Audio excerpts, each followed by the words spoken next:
रामपुर गांव में अंजलि नाम की एक लड़की रहती थी। वो बहुत ही समझदार थी। अंजलि रामकिशन की इकलौती बेटी थी। पत्नी की मृत्यु के बाद रामकिशन ने अकेले ही अपनी बेटी को पाला था। रामकिशन एक किसान था। वो खेती करके अपना गुजारा करते थे। अंजलि भी अपने पिता के हर काम में मदद करती। एक दिन अंजलि इतनी बड़ी हो गई है, लेकिन इन बच्चों के साथ खेलती रहती है जब देखो।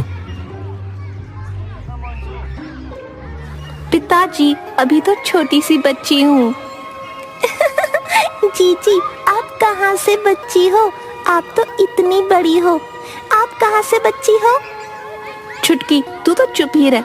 अब मैं जा रही हूँ, दोपहर में चलेंगे आम तोड़ने। जल्दी आ जाओ वरना बहुत धूप हो जाएगी। इतना कहकर दोनों खेतों की तरफ चले जाते हैं और काम करने लगते हैं। पिताजी, इस बार तो खेत में बहुत अच्छी फसल हुई है। हाँ, फसल तो बहुत अच्छी हुई है इस बार। अच्छा मुनाफा होगा। हाँ, तो इस बार आप मुझे बाजार से रंग बिरंगी चूड़ियाँ लाकर देंगे ना? हाँ हाँ, पक्का। अब चल जल्दी जल्दी काम करते हैं, फिर घर चलते हैं। दोनों खेतों का काम करते हैं और शाम होते ही अचानक बहुत तेज बारिश होने लगती है।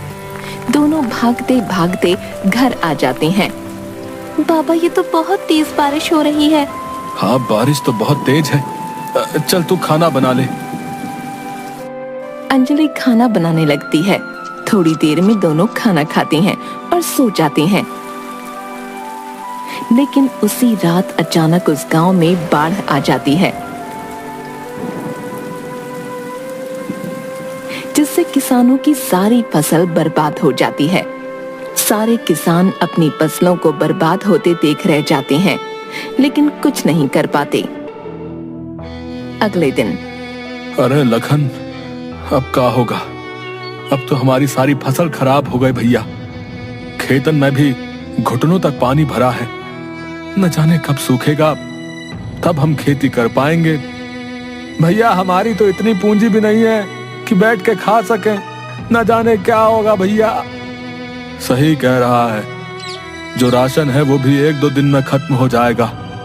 क्या करे, कुछ समझ नहीं आ रहा भैया। चलो भीखू काका से ही सलाह लेते हैं।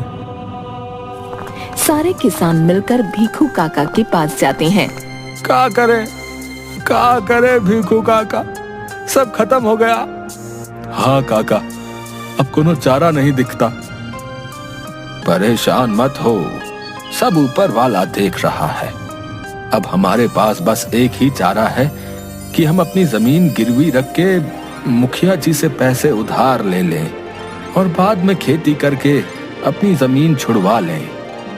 हाँ काका, अब तो यही चारा है। चलो फिर हम सब चलते हैं मुखिया जी के पास, हैं? सारे लोग मिलकर मुखिया जी के पास गए। अरे अरे, कहाँ चले आ रहे हो तुम सब? मुखिया जी, हम आपसे मदद मांगने आए हैं। आपको तो पता ही है, गांव में बाढ़ आ गई थी, जिसकी वजह से हमारी फसल खराब हो गई। अब हमें पैसे की जरूरत है। देखो, मैं मदद तो कर दूंगा, लेकिन मैं तुम लोगों को 5% ब्याज के साथ रकम दूंगा, जिसे तुम लोग 5 साल में थोड़ा थोड़ा करके वापस कर देना। हमें मंजूर है मुखिया जी। ठीक है, तो पैसे ले लो। मुनीम जी, पैसे दे दो सबको।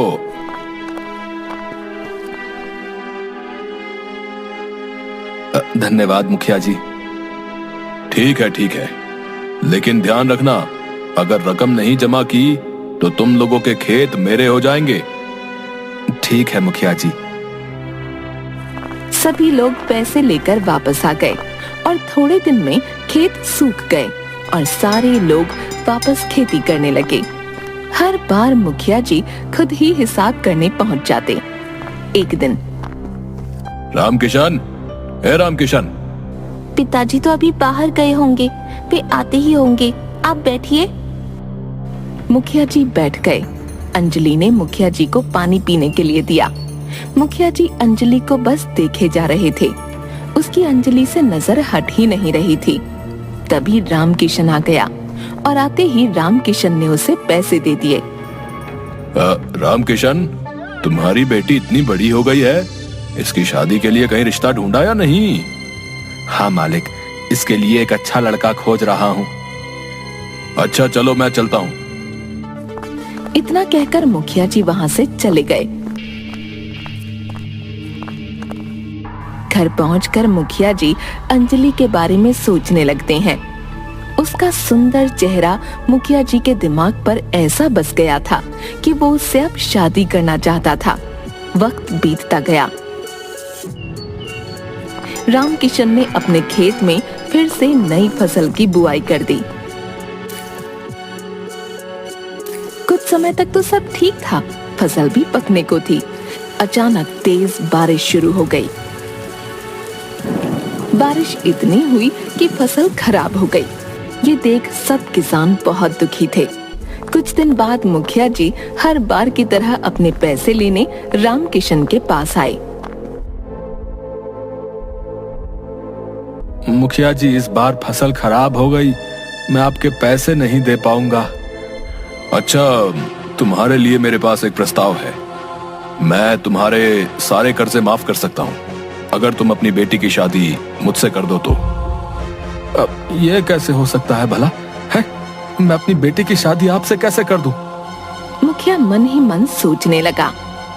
ये टेढ़ी खीर है, ऐसे तो करेगा नहीं, कुछ और करना पड़ेगा। अच्छा चलो, एक खेल खेलते हैं और शर्त लगाते हैं। मैं जमीन पर पड़े इन तमाम पत्थरों में से एक काला और एक सफेद पत्थर उस खाली मटके में डालूंगा। फिर आपकी बेटी बिना उस मटके के अंदर देखे उसमें हाथ डालकर कोई एक पत्थर बाहर निकालेगी। अगर पत्थर सफेद हुआ तो आपको अपनी बेटी की शादी मुझसे करवानी होगी और सारा कर्ज भी माफ। और अगर काला पत्थर निकला तो आपकी बेटी को मुझसे शादी नहीं करनी होगी और आपका सारा कर्ज भी माफ कर दूंगा। बाप और बेटी दोनों इस बात पर अपनी सहमति जताते हुए हाँ बोल देते हैं।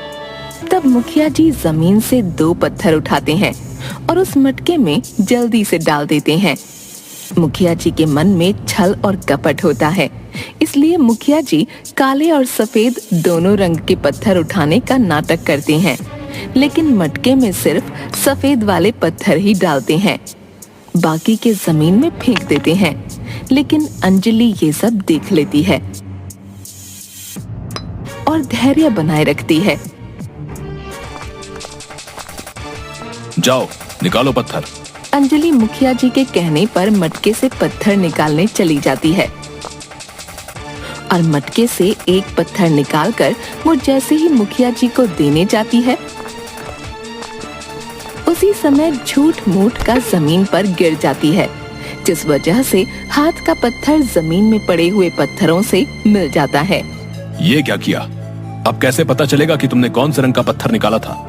मैंने मटके से काला पत्थर निकाला था। मैं कैसे मान लूं? यकीन नहीं होता तो उस मटके में देख लो। अगर पत्थर सफेद हुआ तो साबित हो जाएगा कि मैंने काला पत्थर निकाला था। ये बात सुन मुखिया जी हक्के बक्के रह गए, क्योंकि वो अपने ही जाल में खुद फंस चुके थे और शर्त के मुताबिक अब मुखिया जी को रामकिशन का सारा कर्ज माफ करना पड़ता। और अंजलि ने जब अपने पिता को सब बताया तो रामकिशन अपनी बेटी की इस समझदारी पर बहुत खुश हुआ।